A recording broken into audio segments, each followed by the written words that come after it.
So I'd like to ask, I've been feeling this fatigue quite often, like not being enthusiastic and passionate. Yeah. So what does it mean? It means that there's contradiction in your vibration. It means you have resistance. It means you've been focusing upon things that your inner being doesn't focus upon. And it means you've been pinching yourself off from your resources. Because this receptive mode, another really good name for it, is replenishing mode. So it means you've been practical. Yeah. It means you've been sort of human and observant. It means you've been really doing a good job on step one. But you can give that up for a while because you've got enough in your vortex to keep you busy for 20 or 30 lifetimes. Okay. So how to better understand it when I'm feeling it again, like I don't feel like doing anything or just sleeping and see, that's the thing that's interesting. When the momentum of resistance is strong, maybe you've been worrying about things, maybe you've been pushing against things. Oh, yeah. And those things are active within you. So even though your inner being is calling you, you're not able to go because of your vibration. So it really is like this. So here's your vortex and your inner being calling you toward it, because that's where everything that you want is. You put it there. And your inner being is standing there with it, calling you toward it. And when you don't go, when your thoughts are calling you literally away from it, have you ever experienced a literal tug of war where there are 5 of you on one end of a big rope and 5 of you on the other end of a big rope? If you are equally matched, it is exhausting. It's exhausting. You just can't keep that up. Pretty soon you want a nap. And so that's sort of what's going on. And so the good news is you wouldn't be exhausted if your inner being weren't calling you. Because if your inner being weren't calling you, there'd be no struggle. So it's about letting go of the struggle. It's about letting go of what's bothering you, which isn't an easy thing to do. That's the reason that we were talking about meditation, because meditation will help you let go of the struggle. In fact, quiet in your mind, we've been telling our friends this for quite a long time. We teach meditation because it's easier to teach you to have no thought than to have pure positive thought. Because you can't change a negative thought to a positive thought all at once. But you can quiet your mind if you care about it. What's bothering you? Many things, like hundreds of things. Yeah. So we have some questions for you. Yeah. Have you been listening to us for a while, or is... Yeah, a few years. Do you accept that when you're bothered by something, that you're automatically asking for something for an improvement? Yeah. And do you believe that you've been asking, and do you believe that the asking is strong? Do you believe that your inner being really knows what you want and is on it and is calling you? So we want to ask you, all of you really, because you're not so different from almost everyone. Esther was watching television the other day. She was watching politics. And and then she felt like she was going to die.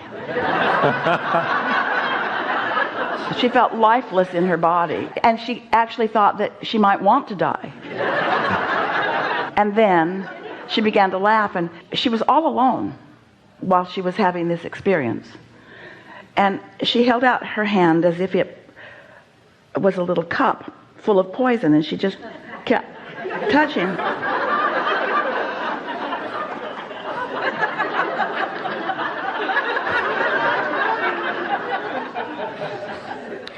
Not dead yet.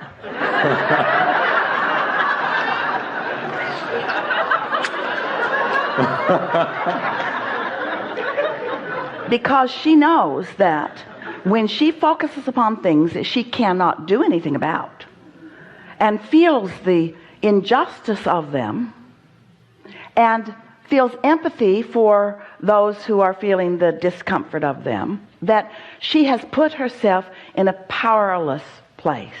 So much so that she really was feeling lifeless. Now, fortunately, Esther knows. She knows that she can meditate. She knows that she can quiet her mind. She knows that she will bounce back quickly. In fact, we think that's what goes on with so many of you. You're so good at bouncing back, you're willing to eat poison. But what we want you to understand is life is supposed to feel good to you.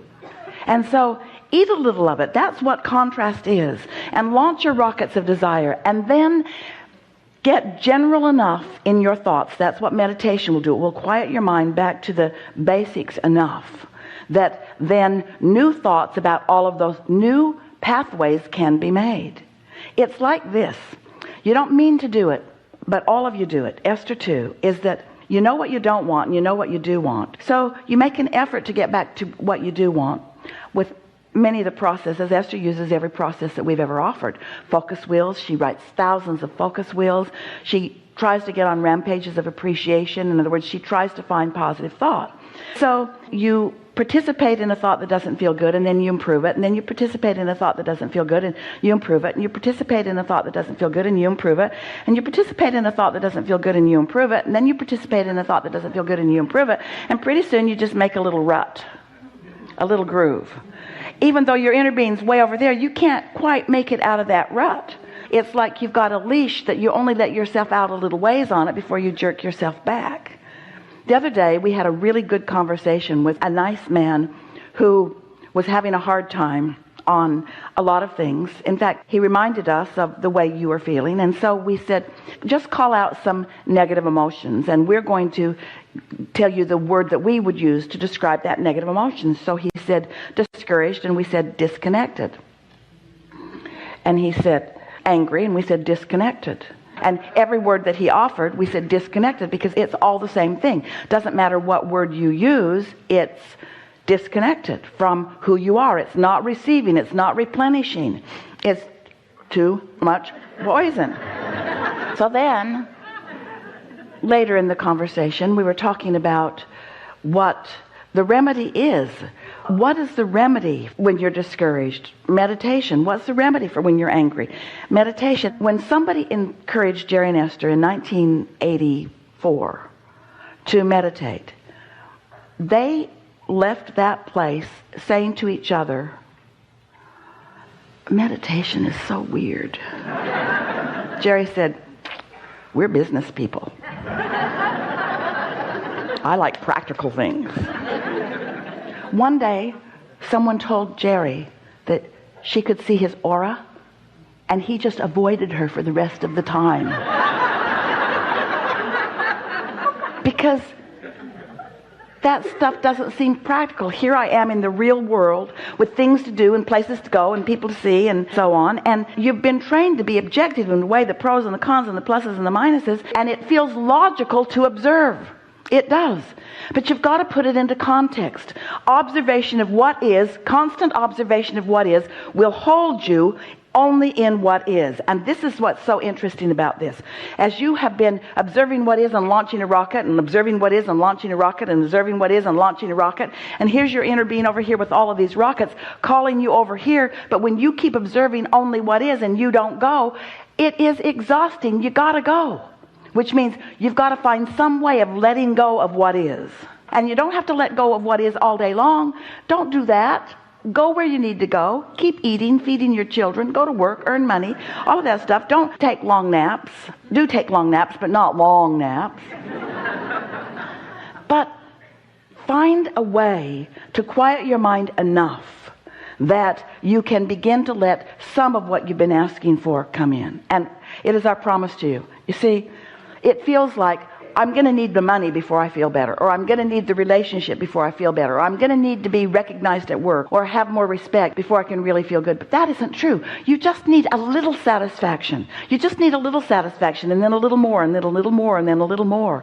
So if you would let your new intention be, I'm just going to get ready to get ready. I don't need the full manifestation. I just want to get a little more ready for it, and then a little more ready for it. It is our promise to you that the depression will lift, and the lethargy will lift, and the tiredness will lift way before the manifestation comes, because it's not the absence of the manifestation that's making you feel that way.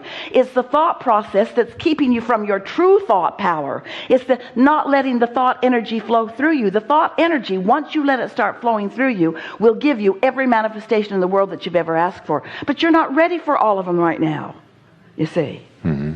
Oh, it's so nice But you have to accept a few things. You have to accept that you're vibrational. You do. You have to accept that the whole universe is. You have to accept that law of attraction abounds. You have to accept that your inner being is standing where everything you want is and is calling you toward it. You have to accept that things are working out for you. We're asking you to give up some prejudices that you've been using against yourself for a very long time. And we know some people just think that's just crazy talk. Don't look at what's around me and get off in some la-la land. Yeah, that's a good place, off there, and focus. We understand how crazy it might seem to a very practical-minded person, but you ask us a question and we gave you an answer. You've got to hook back up to your power. And here's the thing, the power never went away. It never went away. It's always ready for you to be ready. You've just got to get yourself in the vicinity of it. First time Esther sat to meditate, she'd never meditated before. She counted her breathing. And she felt detachment right away. And she liked it so much, she wanted to keep doing it. Well, they set a timer for 15 minutes, and right away she felt that. And she said, let's do it again. So they set the timer for 15 more minutes. And Jerry's thinking, oh, here we go. Because Esther does tend to be all or nothing, as you may have noticed. We know that you accept the vibrational basis of the universe. But the piece that most don't understand is the power that your inner being has.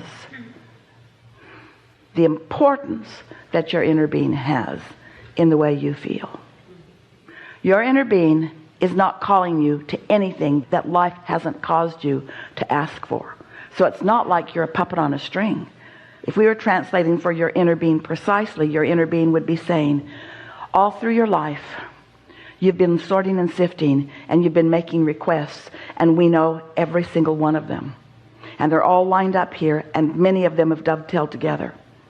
And they have gathered such a current, a force of nature, a vibrational frequency, that you're not ready for it yet. It's too big.